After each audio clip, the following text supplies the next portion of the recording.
Benayade returns to the state, pledges support for APC presidential standard bearer, Bola Tinubu. Cross River State set to celebrate Civil Service Week. Plus, troops of 13th Brigade Nigerian Army intercept a vehicle with assorted ammunition en route Obudu Mountains. Details shortly. Good evening. Welcome to NTA News at 7. I am Erika Ivi. Now the news in details. The state governor, Professor Benayade, says he has devoted 100% support to the All Progressives Congress presidential standard bearer, Bola Ahmed Tinubu, in the forthcoming general election next year. Paul Abel reports that the governor stated this shortly after arriving the state via the Margaret Ekpo International Airport, Calabar. Governor Ayade, who was speaking for the first time after the APC presidential primaries at the Eagle Square in Abuja, which elected Bola Ahmed Tinubu as the party's candidate. The governor noted that as a loyal party man, he will work towards delivering Cross River State for Tinubu as the nation's president next year. There's a clear indication that everybody knows that I have something to offer for this country. But it's not my turn, it's not my day, it's someone else's. And I'm happy for Asiwaju Tinubu, who has taken the ticket of our party, and in commitment to our principle of the supremacy of the party, we will all work to deliver him come 2023. On his sojourn to Spain after the primaries, Governor Ayade revealed that it was to fortify business deals as regards full operations of Cali Air and Obudu Cargo and Passenger International Airport. I'm in a rapid negotiation with some companies out there with the intention to provide us one aircraft that will enable us to have 3 aircrafts so we can run a full swing. In addition, we're talking to some cargo operating companies to see how they can partner with us to run the Obudu Cargo Airport. Work has reached a very advanced stage, and we are very convinced and confident that in the next 6 months or thereabout, the Obudu Cargo Airport should be fully operational. With acquisition of additional aircraft for Cali Air, it will become fully operational. In Calabar, Paul Abel, NTA News. As the head of civil service of the Federation, Folashade Yemi-Esan champions activities marking Civil Service Week. The Cross River State head of service, Ogban Akwaji, says modalities are being worked out to domesticate the week's programs in the state next month. Ode Alenyo tells us now. Civil Service Week is a week set aside to celebrate workers for their role in wealth creation for the economy, interpreting government policies and programs, as well as the running of the day-to-day activities of government. Although the head of service did not give an in-depth of what made civil service in the state stands out, he however urged civil servants to discharge their statutory duties creditably to complement government's gesture. Celebrating the workers is in line with international protocol, where the real workers that create wealth for the economy are celebrated and encouraged to do more. I think Cross River State government has laid a solid foundation for service to be driven effortlessly. Chief Ogban Akwaji further pointed out that the state government is alive to its responsibilities as it places premium not only on salary payment as at when due, but also motivate workers with financial implementation of promotions. Workers in Cross River State are very highly motivated. In spite of all the challenging environment occasioned by shortfalls in revenue, Cross River State has been consistent in paying salaries as at when due, in paying pensions as at when due.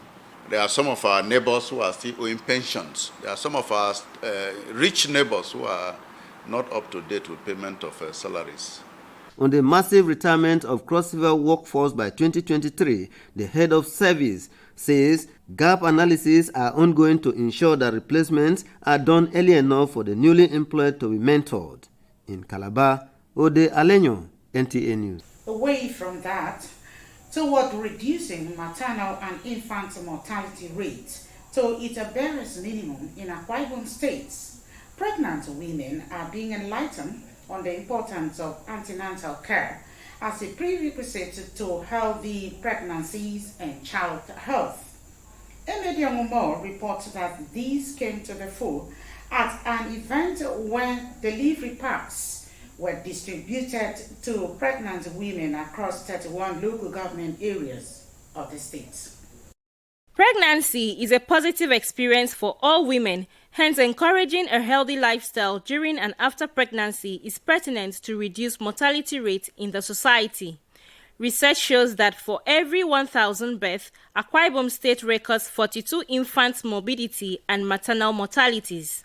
It is very important that we know that this weight there is a reflection that this child is also doing. This project, which is in phases, is a sustained intervention aimed at fostering responsible care for our women, especially those of childbearing age in Akwa Ibom State. Beneficiaries received with joy delivery packs courtesy the Akwa Ibom State government. What is inside this bag is everything you need to give birth to your child. Like once you give birth to your child, everything you need is inside here. I want to say a big thank you to the Almighty God for giving me this opportunity to be a mother.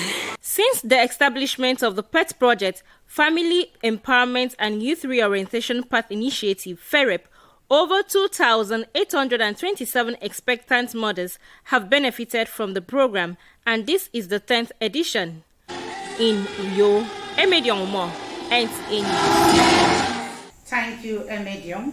The federal government has again demonstrated commitment to drive economic growth through road transport infrastructure across the country. A former Okafor reports that this was evidenced at the official inauguration and handing over of the Isoko Ring road section of Delta States. The president, represented by the Minister of State Labor and Employment, Festus Keyamo, urged the road users to maximize the full benefit of the infrastructure for safety and economic purposes. Uzere, a famous oil-producing community in Delta State, boasts of 2 oil fields with an average oil production of 56,000 barrels per day. Since the oil exploration in the 1950s, the Uzere Road has remained deplorable until December 2013, when it was awarded by the federal government. The single carriageway road linking Aviara to Uzere, with 7.85 kilometers in length and 7.3 meters wide, is ready for inauguration. President Muhammadu Buhari, represented by the Minister of State for Labor and Employment, Festus Keyamo, said the road is a critical component of national road network and the administration's statement of economic efficiency and ease of doing business. This road is part of our many roads to prosperity because reduced journey time means reduced expense on travel because time is money. This road also symbolizes change, as you observe in the road furniture, such as the lane markings and route assurance signs. For the Minister of Works and Housing, Babatunde Fashola, completed road projects across the nation are visible assets and proof of Nigeria's investment with its resources. These projects represent major investment in road transportation infrastructure, which is the commitment of the Buhari administration as a driver for economic growth and prosperity. This project underscores the need for stronger collaboration between the federal government and state governments in the delivery of development projects. The focus is to link the major arterial roads to refineries, ports, tertiary institutions, and high-volume commercial sectors. We expect more from the federal government, so this should be the beginning of more great things to happen to Uzere community. The Isoko Ring Road Section 2 will no doubt provide social-economic benefits to the people of Uzere, Aviara, and neighboring communities. In Uzere, Ifeoma Okafor, NTA News. You're watching news reaching you from the studio of Nta Calabar. You can also watch this newscast from my YouTube channel at YouTube/NTA Calabar. More news when we return. Don't go away.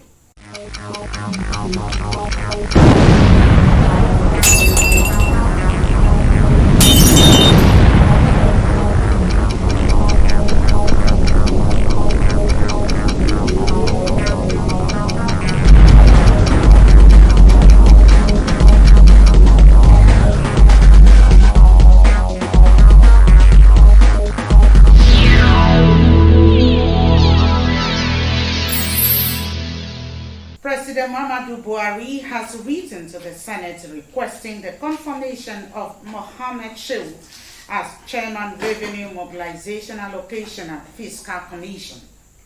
This report is here presented from our studio. This is in line with the provision of Section 154, subsection 1 of the 1999 Constitution of the Federal Republic of Nigeria, as amended. Senate has confirmed the appointment of Dr. Hale Longpet for appointment as Resident Electoral Commissioner for the Independent National Electoral Commission. Senate Committee on INEC, which screened the nominee from Plateau State, described him as qualified for the INEC position. The nomination of Dr. Hale Gabriel Longpet is hereby confirmed as a Resident Electoral Commissioner in the Independent National Electoral Commission, INEC, and congratulations to him. The National Industrial Court sitting in Abuja has adjourned to the 28th of June 2022 for hearing of the suit seeking increase in salaries and allowance of judicial officers in the country. The report is presented in our studio. The suit filed the senior advocate of Nigeria, Sebastian Horn, has the Attorney General of the Federation, National Judicial Council, the National Assembly and Revenue Mobilization and Fiscal Commission as defendants. On resumption of trial, counsel to the plaintiff urged the court to commence the trial, but counsel to the first and fourth defendants sought for adjournment to enable them file their processes and exploit out of court settlements. Justice Obaseki Osaga informed parties that the court will commence sitting 1 p.m. on the adjourned date. And moving on, if all things went as planned, the ongoing industrial action by Academic Staff Union of Universities may soon be laid to rest. Minister of Labor and Employment, Chris Ngige, says the government is calling for a meeting with all stakeholders to further iron out the gray areas, if any. Briefing the press at the presidential villa in Abuja after the Federal Executive meeting, the minister says it is untrue that no one is talking to the union, stressing that the Salaries and Wages Commission and the union are currently working on the right payment platform, which will be useful to all the unions. Troops of 13 Brigade operating under command of 82 Division Nigerian Army on Tuesday, 21st June 2022, intercepted a Toyota Camry car with registration number JAL 492AA laden with assorted ammunitions while en route Utanga village toward Obudu Mountains in Cross River State. This report is here presented from our studio. Troops deployed at Forward Operating Base Amana attempted to stop the vehicle at their checkpoint, but the driver evaded the check-in and zoomed off. The drivers compelled the troops to open fire on the tires of the vehicle, thereby immobilizing it. A thorough search conducted on the vehicle revealed it was conveying 72 improvised explosive device charges, 121 dynamite liquid, 200 rounds of 7.62 millimeters NATO, and 82 rounds of 7.62 millimeters special ammunition. Other items recovered in the intercepted vehicle are military uniforms and kits. Members of the public are urged to support the troops with credible information that will lead to stemming the tide of insecurity across the country. Still on security, the Anambra State Police Command has described as false the wanted list of 9 suspected cultists circulating on the social media. Udo Okoronkwo Chukwu reports that the command's public relations officer, Ikenga Tochukwu, says the information did not emanate from the police. Photographs of the alleged suspects have wanted boldly written on the top with a phone number and 1 million naira reward to anyone with information that can lead to their arrest. However, the police public relations officer Ikenga Tochukwu says the information is from mischief makers, stressing that it lacks protocol for standard police wanted persons alert. He enjoined members of the public to disregard the information. Opportunity to also let the members of the public know that these requirements are one, the said incident or the said issue that the person is being declared wanted must have a complainant. A complainant is someone that will come and complain against maybe an incident that happened, and the police will embark on investigation. And this investigation must have some persons that are like eyewitnesses that are maybe mentioned that these persons are being declared wanted are directly involved. Then police will embark on investigation to make sure that these persons are being arrested or brought to book. But when all these things I just mentioned now failed, that's when police will go to court and obtain a court order before we will declare these persons wanted. But none of these are done. Commissioner of Police have also directed that State Criminal Investigation Department here in State CID to take up the matter and thoroughly investigate and know where these graphics came out from. The Anambra Police Command is therefore advising members of the public to be aware of information that can mislead and to refer to the police when in doubt. In Awka, Udo Okoronkwo, NTA News. And moving on, the House of Representatives want the federal government to increase the number of recruits in the service of the various security agencies in the country to further tackle the challenge of insecurity. This report is here presented from our studio. This came up when the Representative Solomon Marion brought to the attention of the House the adoption of a traditional ruler by bandits in Magu, Plateau State. The House urged relevant security agencies to ensure the safe release of the monarch and other victims of kidnapping. It also resolved to meet with the army and police chiefs as it conducts an investigation on the situation. Meanwhile, the Committee on Electoral Matters has informed the House of the decision by the Independent National Electoral Commission (INEC) to extend the period for the continuous voters registration exercise. Independent Petroleum Marketers Association of Nigeria (IPMAT) Niger State Chapter is demanding that justice prevail over the killing of a staff of one of its members, a 17-year-old Yusuf Umar, in the course of dispensing premium motor spirits to customers. Musa Mikel, who is following the case, was at a press conference convened by the association and now reports. Following the incident that led to the death of an attendant of a popular petroleum product outlet in the heart of Mina Metropolis, the independent petroleum marketers have resolved to close all fuel stations in Mina Metropolis to protest the incident. The incident was the outcome of argument between some personnel of the 013 Quick Response Force of the Nigerian Air Force and staff of a popular petroleum product outlet. Justice must be done. This is the second time this kind of issue happened. They must compensate that family. The family of the deceased, their condition will be for the relevant authorities to ensure justice is served. It's a great loss to the family. We are soliciting for justice. The deceased has since been buried according to Islamic rite in Mina. Musa Mikael, NTA News. That's it tonight. Stay safe. Thanks for watching. Good night.